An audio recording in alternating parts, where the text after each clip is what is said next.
And I'm gonna go ahead and throw this out to you. We ain't talk about this ahead of time, but you on Champions material, man. So get them gloves on and let's get ready.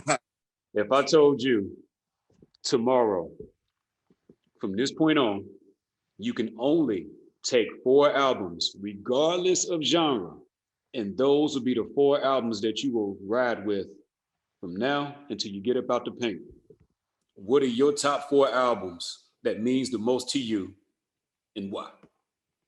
Regardless of Oh, genre. oh wow. I'm gonna start off with number one off top. Is Kendrick Lamar's "To Pimp a Butterfly." Ooh. Off top. Mm.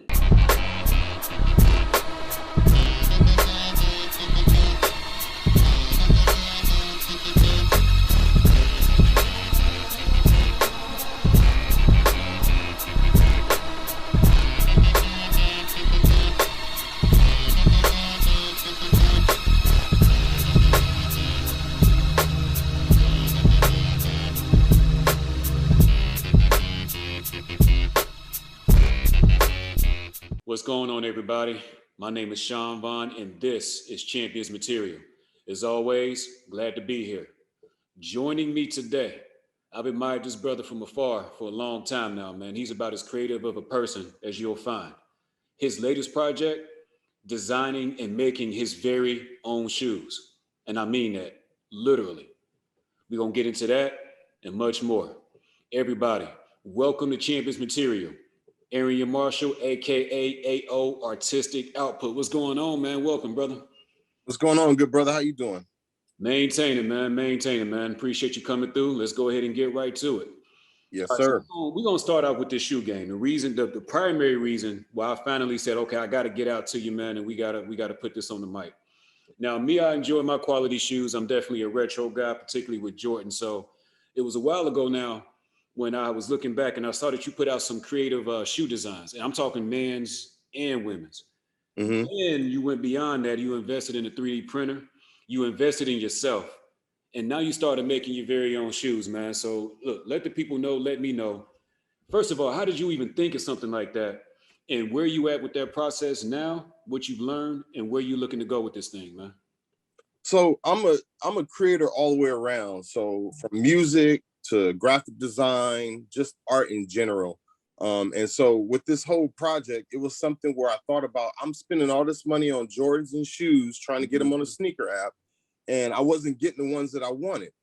So for me, I was like thinking about, I was like, I'm investing all this money into them and they're not giving me the product that I wanted. So what better than to, look at trying to do that myself and make my own wins. Mm. And it was just the top of the mind idea where I just said, I'm going to try this out. And then I really got invested into it when I started learning more about 3D modeling and animation, which helped me craft and prototype virtually Yes. and create some of the ideas I had, which is what you've seen. I had a couple renders on my Instagram and just trying to create things that I would like to buy and I would like to wear. And when I thought about it more, I was like, you know what? If I could do it in 3D print, if I can do it virtually, I can print that out and realize it in real life. And then from that realizing in real life, then I can buy fabric and fabricate my own shoe. And then I started to do more and more research about midsoles and outsoles and last and the material and the techniques required to actually make shoes. I'm like, well, I mean, you can make shoes at home, really. You don't need a large manufacturer. That's only when you got everything, like the pattern, everything ready. But you can make this stuff at home. You just got to buy the material. You won't make thousands of shoes. You'll make bespoke, single shoes. And it'll just take a little bit of time. Right. And I think, as I've gotten older, I've developed more patience and willingness to take time to like focus on things and dive into it. Life is so short, and I'm like, just invest into yourself instead of investing into like a lot of these companies, which is not a bad thing, but instead of investing into these companies, why not invest into my understanding of what these companies are doing and how they're making their products and create my own product. Yeah. And it's not so much for me to go into the business of shoes because there's no competing with Nike and some of these other people that are further along. It's just more of me diving into the process, and I'm a process person. Once I understand the tools, once I understand how it's done and aesthetics and, art design, then I execute on my process and develop my process as a creative. And so it's basically just me trying to establish some sort of, understanding of what it is to make shoes, pretty much. And I teach myself all of these techniques and whatnot. Okay, but look, let's be real here. I mean, you know what I mean. Myself, you, we definitely, we sneakerheads, whatever you want to call it. We definitely enjoy quality sneakers. So this is not the first time where someone has, been disappointed on the sneakers app, or they've, at least back in the day, you actually went to the store and you got in that line and you just, they didn't have your size, right? And they had the idea, you know what, man, maybe I can make my own shoe, or even beyond just being disappointed about not getting their shoe, just the Mm-hmm. base idea of, man, it would be cool if I made my own shoe. Oh Now, yeah. there's a difference between that and then literally within the span of a few months, having a model that you're posting on social, knowing that that was you.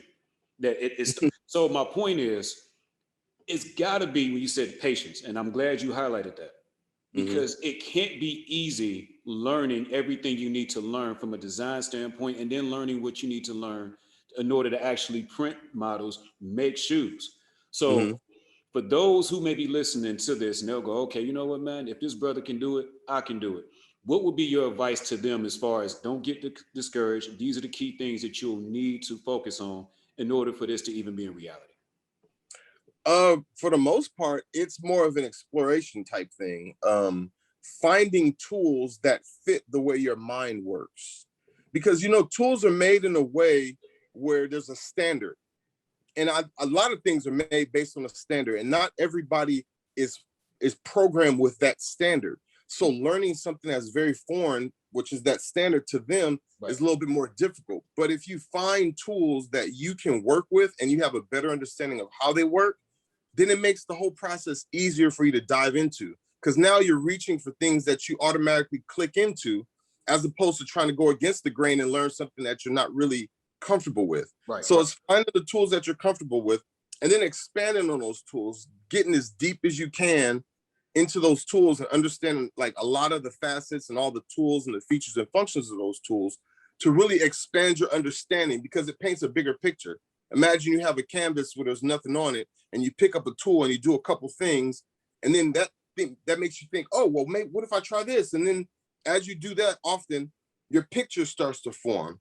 And now you have a clear understanding, and you step back and you be like, it's not as hard as I thought it was. It was more of my mind telling me that it was difficult, but actually in execution, it's not a problem. And so it's just finding those tools that you can work with, and just kind of like working with them and trying to gain understanding, because I think that's the biggest key, is like understanding the craft, understanding the process, and understanding what it takes to put these things together, and then create your own way of designing shoes or working on art. So for me, it's kind of the idea of making sure that you are in tune with the software.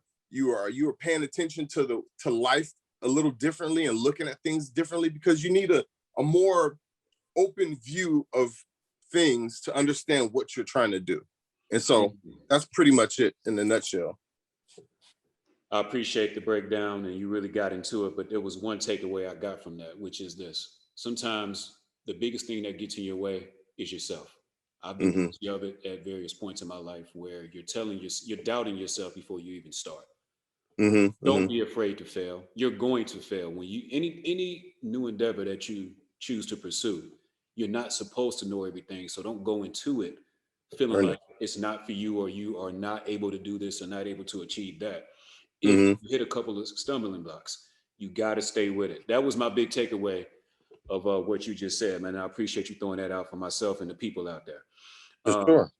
Now, here's the thing, and I know, you know what I mean, you a sneakerhead, or at least, you definitely, like some quality sneakers, man. So if I was to kick this to you, what are some of your top models or silhouettes, whether it's Jordans, whether it's Griffey's, Pennies, you take this where you want to take it, man. What are Okay. some of your top shoes that have stuck with you over the years, whether you got them at the time or you picked them up when they were retro? Top silhouettes. I think the one that just stands out the most, which is just classic, is the Jordan 11 Concords. Like Mm, that just that kind of set a new standard for the future. Yes. You know, that shoe, when you saw people, a lot of people saw that shoe, they immediately said space boots. Ironically, the Space Jams came on later along, right. But it was a space boot, and it was so foreign. It was like, wait, the lines, the concept of it. But when I actually learned later that Tinker, the idea for that shoe was basically based off of like I think the 30s or 20s when they wore spats. Yes.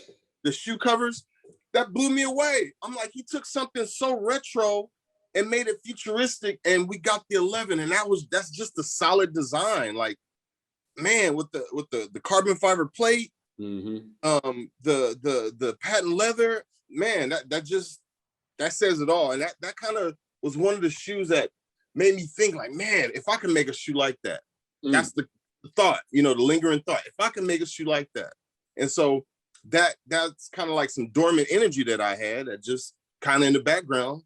And I'm like, man, that's just the one right there. So I would say 11s. Okay. See, the Air Jordan 11, you speak in my language. The Air Jordan 13 is my favorite shoe of all time, period, regardless of you know, colorway, anything like that. I still maintain the Air Jordan 3 is arguably the most important shoe, because if Jordan leaves Nike after the 88, 87 season, he goes somewhere else. And we don't get Tinker and Jordan in that partnership. And not only what it did for that brand, but what it created idea-wise for other brands to follow. The shoe game might be different today. Oh yeah. So yeah, but at the same time, I would say that the 11 is probably the greatest single basketball or shoe I think ever made. It's all purpose. You can dress it up, you can dress it down. There's nothing that an 11 won't go with. You know what I mean? So it was interesting that you kicked that out. Now, another thing I wanted to tap into, you know, you talked about, you know, how, or I talked about at the top, obviously you've always had a creative mind. And one of the things that you have done and continue to do is on the music side, particularly when it comes to, you know what I'm saying, production and beats. So I wanted you to, you know what I mean, let the people know, okay, obviously we just got an idea of what the inspiration was behind you going to the shoe game. What was your inspiration behind wanting to get out there, create your own beats and do your own music? What kicked that off for you, man? So it was a conversation I had with one of my high school classmates. We were sitting around trying to figure out what we want to do in the next 5 years. Like, if we were to get out of college and complete school, what is our focus? What we want to do? What would our passions be? And I didn't really have one, honestly. I didn't have one at all. He wanted to be a sportscaster because he was good with data and historical facts about sports. Right. And I was like, you know what? I want to make beats. And so the thing about that, within about a week's time, I bought a drum machine. I just said, you know what? Why not? That's the big question, is why not? Bought me a drum machine. Was playing the drum machine, going to school, catching the bus. When I was going to college, playing the drum machine. People knew me as a drum machine dude. Had my headphones on, playing the drum machine, back and forth. And it just developed. I expanded. I got a bigger drum machine, the MPC 2000 XL. Sampling now, so I'm not using somebody else's sounds. I'm creating my own. Create like Timberland, right? So then I expanded again. I was like, you know what? I need to put some melodies in there. I need to play some keys. Got me a Phantom keyboard, which is a full sequencer, drum machine, all that built in with sampling. So now I have the full workstation, and it just progressed over time of me just constantly focusing on it. And it's like, once again, it's patience. It's like, you're not going to be great now, but you're going to get better as you do it more often. And so the whole thing is, it becomes a practice of me just constantly elevating every time I make music. I try to change the sound. I listen to what's going on, and then I shut myself off to the music world so that I can really isolate and take the sounds and the music that's coming out of me and put into the keyboard. You know what I mean? So I want to shut myself. I don't want to, I like inspiration, don't get me wrong, but I want to take my vibrations and put it into a song, into music. So that's kind of where it all came from. It was just one of those things where one day I said, hey, I want to make beats. And then the next week I went at it and just developed it. It's crazy you said that. The last part of what you just mentioned a moment ago, the importance of a respect and being able to be inspired by other hit makers. You talked about Timberland, and I'm pretty sure there's others we'll get to in a moment. But you said something right after that, where you will shut everything out. And that way you're allowing your inner creativity to develop as well. So that, Yep. and it's interesting that you said that because it took me back to an interview that Dr. Dre did a while back. This was, over 20 years ago now, ahead of Chronic 2001. So he Hmm. had done the firm because he was listening too much to the outside noise. You can't do it without Death Row. You can't do it without a Tupac or a Snoop Dogg to like drive your beats and your production. And he had a lot going on. He tried to put together the firm with AZ and Foxy, and it just wasn't quite there with Aftermath. Hmm. But afterwards, he said him and Jimmy sat down, Jimmy Iovine. The first thing they did was they went through a bunch of tapes, and one of them turned out to be Eminem. That's a whole nother conversation. Hmm. The Definitely. second thing that they did was Jimmy told him, when did you get to a point where you felt like you found your own voice? And Dr. Dre said, when I stopped listening to the Curtis Blows and some of the other like, jazz records and R&B records, and one day I just sat in my room in silence. And I came up with basically half of the first NWA album in my own head. Mm. It's Mm. having that equal balance, that healthy balance between being able to be inspired by what you hear or what you get elsewhere, but Hmm. also developing your inner sound. And he said Yes. that carried him over into what became the Chronic, where he put his mind, body, and soul into it. And he couldn't have done that without learning how to find his inner voice first. And that's exactly Exactly. what you just talked about. Hmm. Now, you mentioned Timberland a few moments ago. Name some of the other, if you have any, some of the other beat makers, whether it be Neptune with Chad and Pharrell, maybe some of the other beat makers that you've heard over the sound that inspired the music that you create. Um, well, there's a Bay Area producer out here. He's well known. He's worked with E40. He's worked with Mm. Jay-Z, a couple people. Rick Rock. He, Okay. yeah, he produced Change the Game for Jay-Z and stuff like that. There was another brother out here. His name's Shawn T. He's well known in industries from the Bay Area as well. So there's a lot of local talent that I've kind of followed because before I was into music, I listened to a lot of music, Yeah. listened to a lot of hip hop, right? And those producers really set the sound for my childhood and my upbringing. So because of that, I look to them for that kind of energy. But then as I start to venture out, you know, you get into the old school stuff where it's stuff my dad used to listen to, like Quincy Jones, who's like, the alpha of all, right? He's really had an impact heavily on the music, hip hop, jazz, funk, whatever. He's had a huge impact. Mike Dean from Oh Texas, yeah. Okay.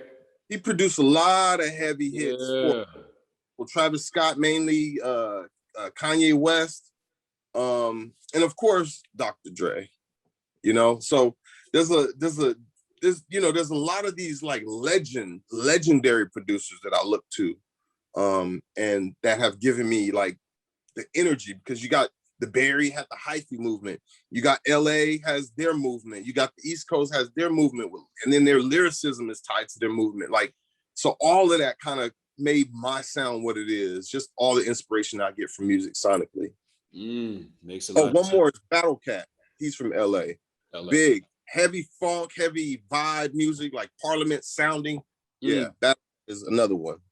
another one. Okay, so that adds a lot of context, and I'm gonna go ahead and throw this out to you. We ain't talk about this ahead of time, but you on Champions material, man. So get them gloves on and let's get ready.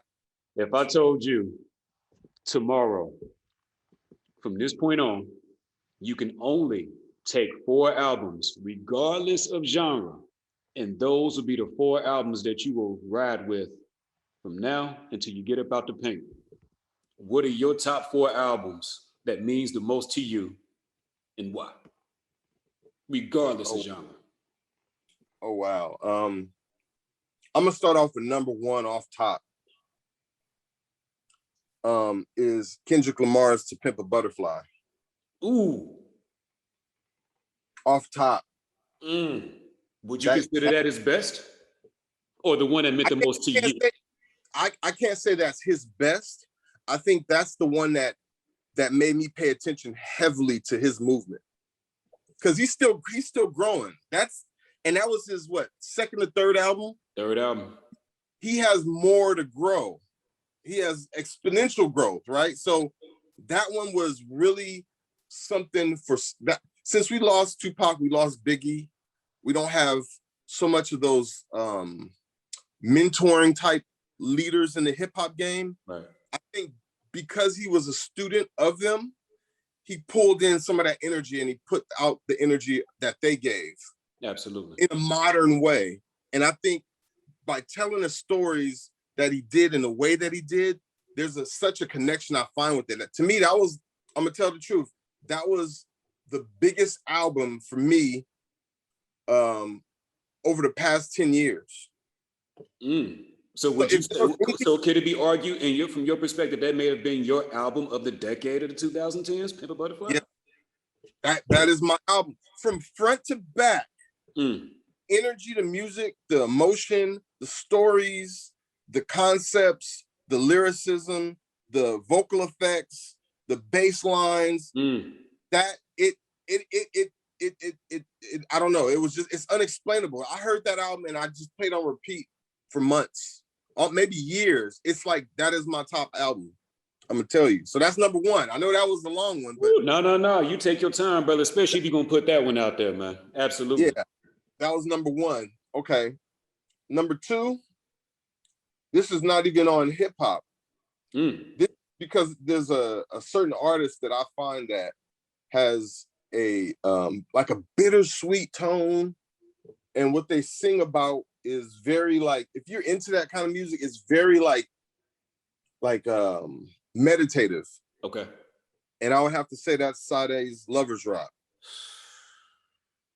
Was that the one toward the end of the 90s when she had stepped away for a minute and came back? Yes. That's the one that had Mos Def in his, I got you. Heavy. And yes.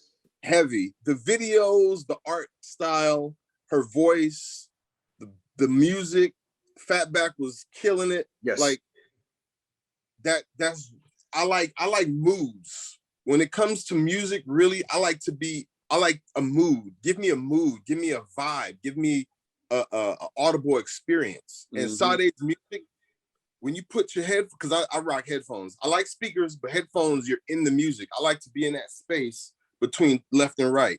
Absolutely.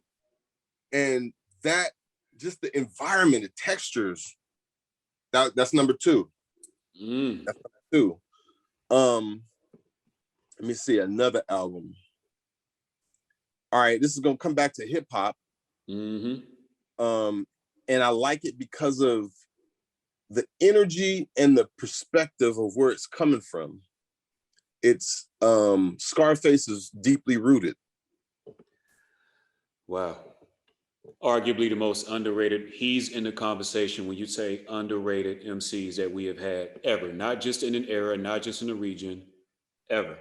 Why his name is not brought up when you're talking about the best of the best, the Andres, the Pacs, the M's, the Coles, the K Dots. Why someone has to, it's almost like if you're in a group and having a conversation, it seems like you're 10, 15, 20 minutes in, and then somebody will just randomly go, yeah, what about, not necessarily Ghetto Boys. They'll say, what about Scarface? And almost universally, everybody goes, well, yeah. My question is, why is it that Scarface has to be brought up that way? Why is it that he's not first and foremost when you're talking about the legends of the game, man? Right? Man. Like, so I'm glad you brought him up.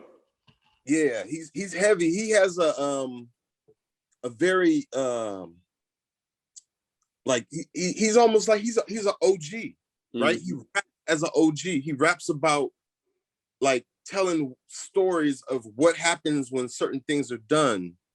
Which route you take determines the trajectory of your life.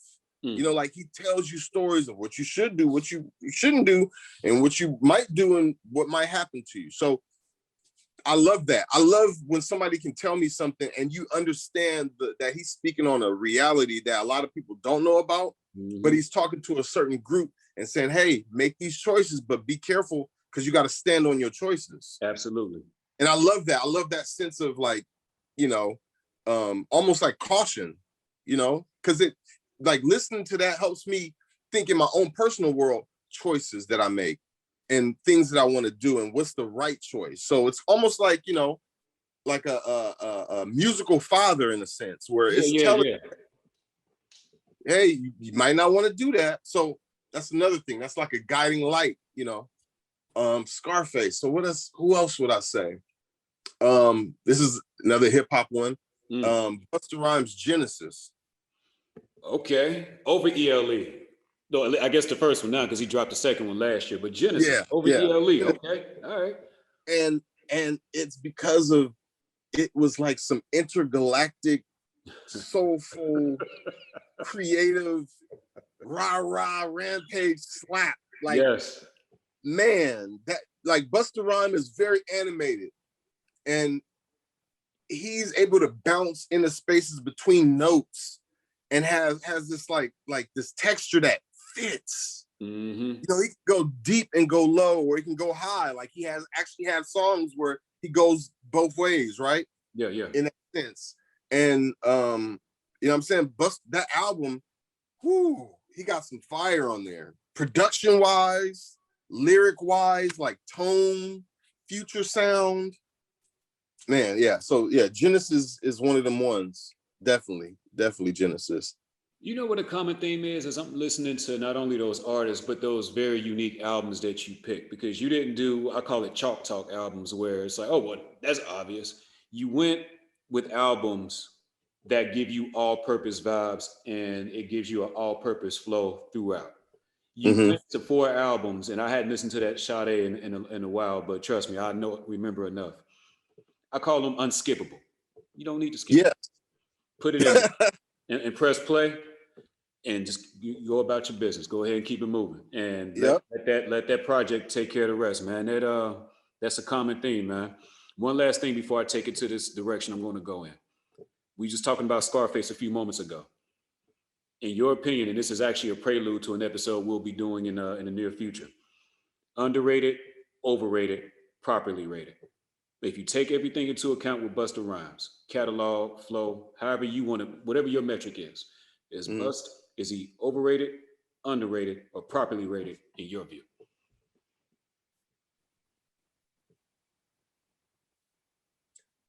I think he's properly rated. Mm. I don't think he's overrated because he's not doing too much, and I don't think he's not doing enough. I think he's right in the middle. He's in the pocket. And the main reason why is because he was able to transition from early 80s, 90s music with his early group, Mm-hmm. kept up with with the 90s, of course, kept up with the 2000s, Yes. did 2010, and then more recently, he did his more recent album, and he's consistent through that whole time.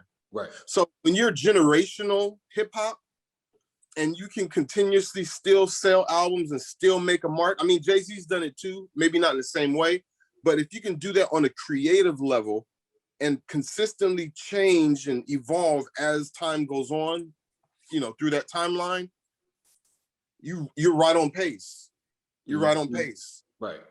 That's pretty much all I can say is if you can maintain like consistent albums back to back to back, and all of them are of quality. They hit that mark. Yeah, definitely. Properly rated. Now I'm gonna take it back to the origin of this entire episode and the primary reason among many that I wanted to be able to chop it up with you, and that's this shoe thing. I'm still trying to wrap my brain around it. The first question I have for you is this. You know, as the people out there, they're going to be listening to this and they'll definitely be tapping in, as I will, into seeing how you're going to continue to evolve with this. But if you were to kind of set it up for them to say, okay, if you want to get an idea of what the rhythm and the flow of what this man's going to be putting out will be, look to shoe A, look to shoe B that you may be more familiar with now to give you an idea of what his program is. What shoes are out there in whether it's the Air Max, whatever. What shoes are out there that the people that will be listening to go, okay.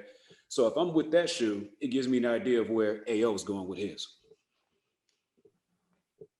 Okay, I think I have to split that up into three different designs, but they all kind of are cohesive. Okay, yes. Number one, I would have to say, and this is a recent release and a recent collaboration that's no longer and probably will never be another, is the Fear of God 1.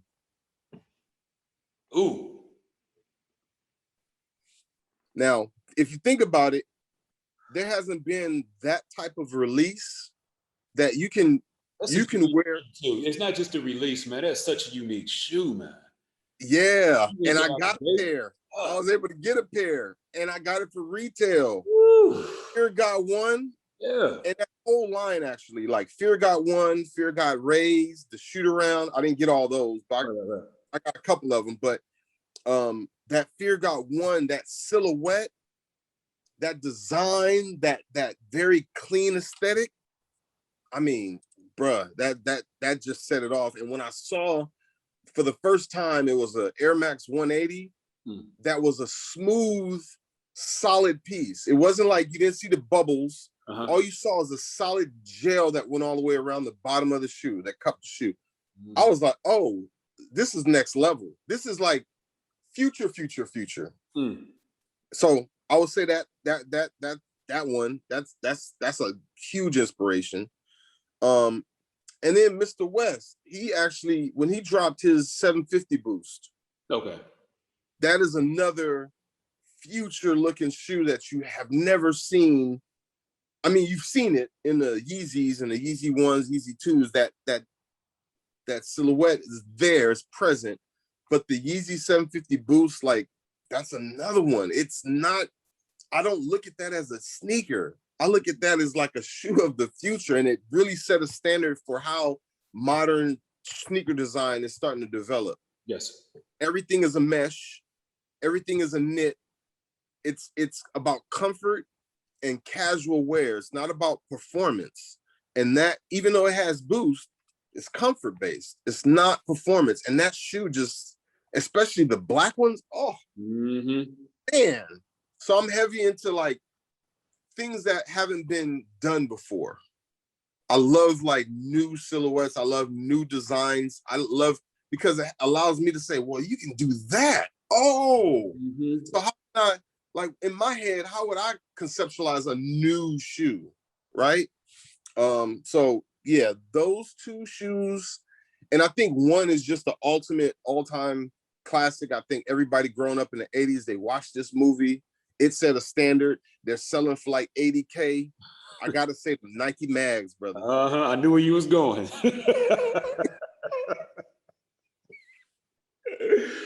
The standard bearer, man. Okay. Like what else can you even say to that? And it's 3 examples of 3 shoes that were willing to be bold and willing to live with whatever the response would be. Not trapped by, we need to get these numbers, we need to get these sales, we need to make sure we feel the. It's like, no, instead of trying to go after an audience, how about we go do something bold and we create a brand new audience. We convert some people over this that will go, okay, I wouldn't think of that, but I'm looking at it. It looks, if I can find a pair, I get them on my feet. Crazy light, considering what it looks like. So there seems to be this, but you know what though? You talked about it at the top. Creative. One thing I've noticed about a lot of people who are very, very creative, that they are willing to be left to center. They're not going to put themselves in the box. They're like, there's no way that I can continue to be creative and be innovative and be original if I'm concerned about doing something that people hadn't seen before and what their response will be to that. And every last one of them shoes you just mentioned, if I'm for the people out there that's gonna listen to this, they're gonna be like, wait a minute. So if he's combining fear of gods and he's combining, especially once Yeezy really got into it and knew what he wanted to do and was confident enough to really like be bold. And then obviously the OGs.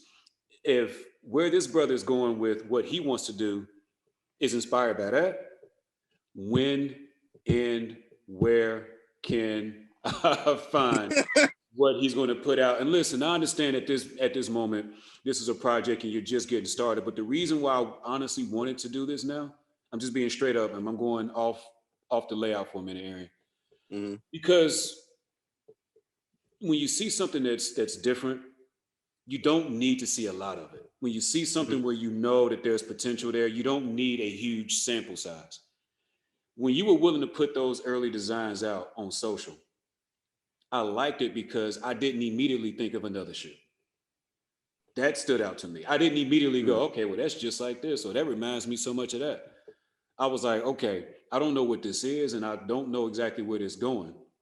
But I want to know, I want to make sure I stay plugged in as to how this progresses. We're having this conversation now, and this is honestly the prologue. Now, I'm not trying to put anything on you, but in my view, based on what I've seen, especially when you put the video out, when you first printed the shoes, and you were willing to say, look, I don't know everything now, but that's a part of the process. Mm-hmm. This is part of the process. I know where I'm going, and I'm just making sure that you all understand the journey. Because it would have been easy for you to kind of stay in the lab, stay close to the vest, stay behind Mm-hmm. closed doors until you got to a point where you had something that was either close to finish or you was like, I can legitimately, email some people and pitch this and Mm-hmm. put it out where people just see the finish. I think it's inspiring and it's humbling on your part and inspiring for the people who are watching it, are paying attention to see that you're willing to put the journey out there. It's hard work. It doesn't guarantee you anything, but without it, you don't stand a chance. I'm not just talking about the process, I'm showing you the process.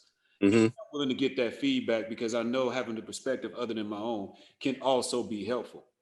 Mm-hmm. That's what matters. That's the reason why I wanted to do this now. We'll come back and revisit this down the line when we're going, hey man, remember that conversation when we had where you were just putting models out and now look what you got? I wanted to have the prologue conversation now because I know the epilogue of this is going to be crazy. I don't know what it's going to be yet, Mm-hmm. but I know it's going to be crazy, man. Have you had a moment so far in this process? I'm talking about on the shoe game side of things where obviously you've had moments where you're like, okay, now I'm starting to get it. Now I'm starting to find my way. Now I'm starting to find what I want to do. Cool. Mm-hmm. Have you had a moment so far that just stood out to you that was just sort of up here, where it was like a before and after, like a moment so far where you're like, yeah, this is it. To keep it real with you, yesterday. Mm. So I've actually been working on the shoe or concepts of a shoe after the initial one, because the initial one was just me, hey, let me just try it. I've been working on a shoe for the last year. This is with no knowledge of technical design, product design, any of that. And I made something that I think is pretty high quality from it's my own artwork, right? But I think people will enjoy it. I think people will look at this and be like, within a year's time, you designed this. Mm-hmm. I think at this stage right now, I'm actually trying to take the design, like I said, in virtual world, and bring that to fruition. And I want to see it in my hand. And I think at that point, that'll allow me to know what moves I need to make from that point on.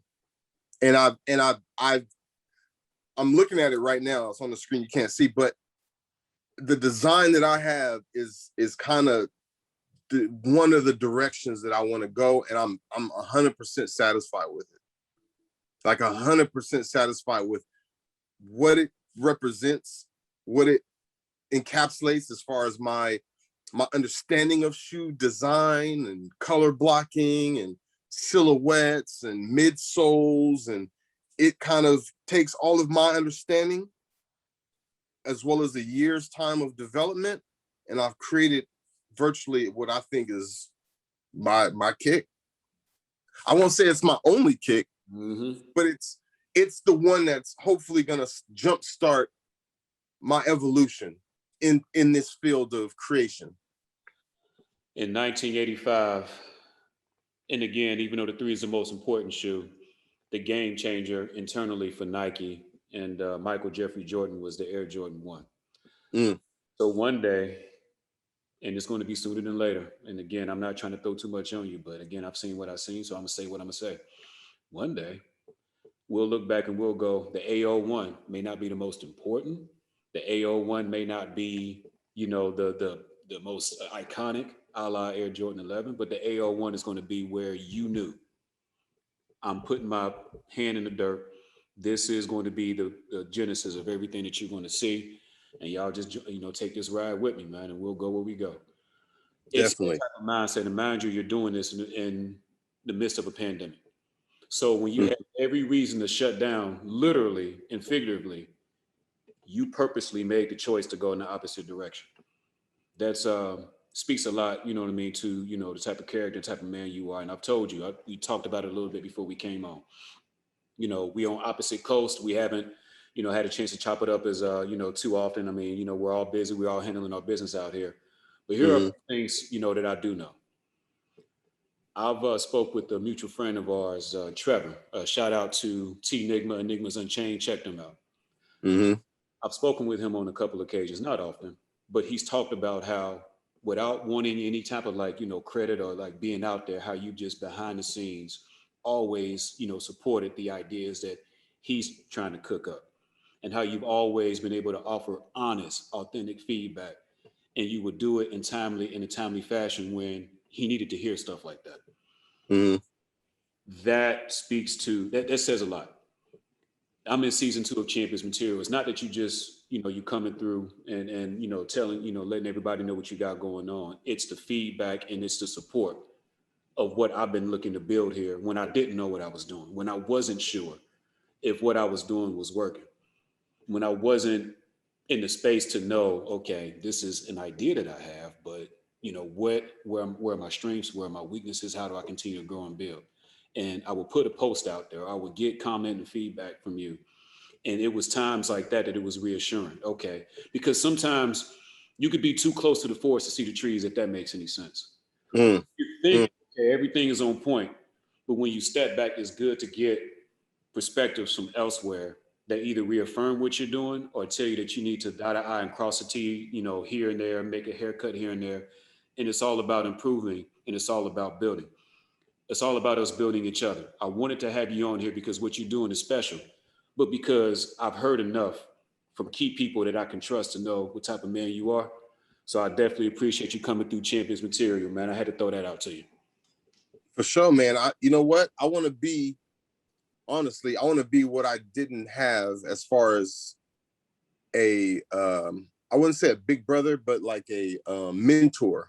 I have a mentor. Like my father was my mentor. He showed me a lot. He showed me a lot of great things. But I'm talking about being a mentor in the sense is the kind of person that has understanding or has some understanding of any like music, shoes, design, concepts. Since I have that understanding, that means I have a lot to offer somebody else. And as you can see with my tag, I want to see everybody win, right? And so I want to be that person, hopefully, that helps other people be successful. And for me, it's more of like by me helping somebody else be successful, that's a win for me too. And that's a selfless thing that I wish, I could offer to somebody. And because I don't need reward. My reward is their enjoyment and their success in life. And I think that motivational spirit that I have to help people is like kind of what drives me to do my own thing. It's like the more we learn, right? Because I can share that information.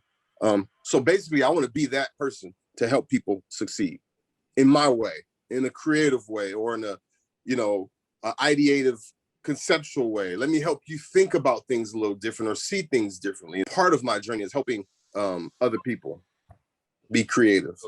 Absolutely. Now, let me let you know that taking the time to offer that support, you taking the time to reach out to people, man, and just, give them that feedback.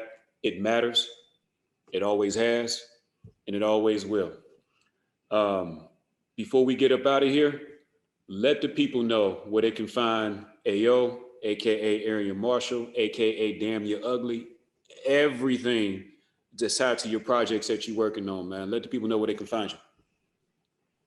Okay, so it's gonna be mainly my Instagram because that's where you get a real full visual, some audio, some video, and that's at Damn You Ugly, which is DAMMNN underscore YOU underscore ugly, which is UGLY.